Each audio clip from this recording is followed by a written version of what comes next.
Hi, so today I'll be presenting a couple of slides on Euler's equation.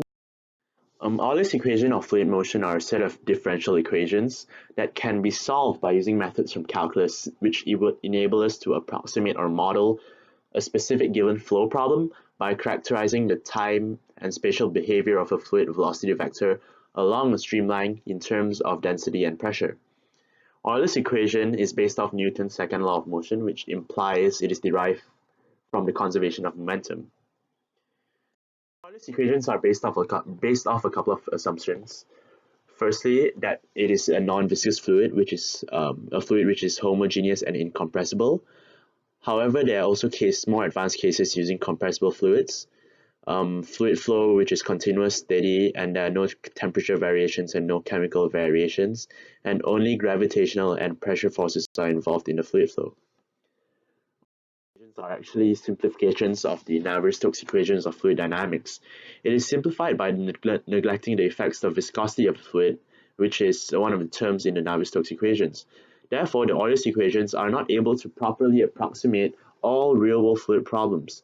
For some problems, especially those related to the boundary layer, we will later see that Euler's equations do not properly model such problems due to its simplifications.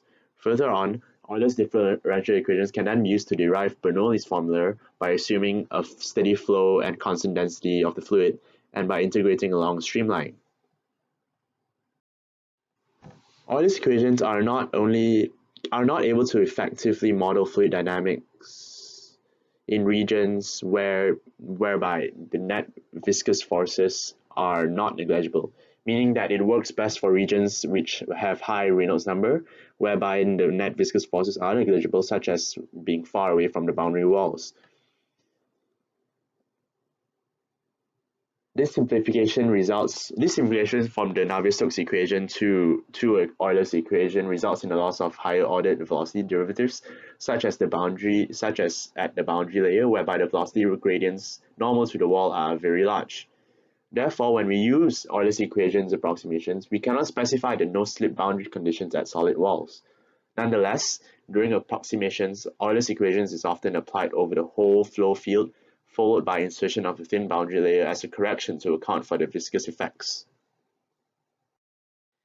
Here's a video from YouTube on some simulations of fluid flows described by Euler's equations. These are the references. Thank you very much for listening.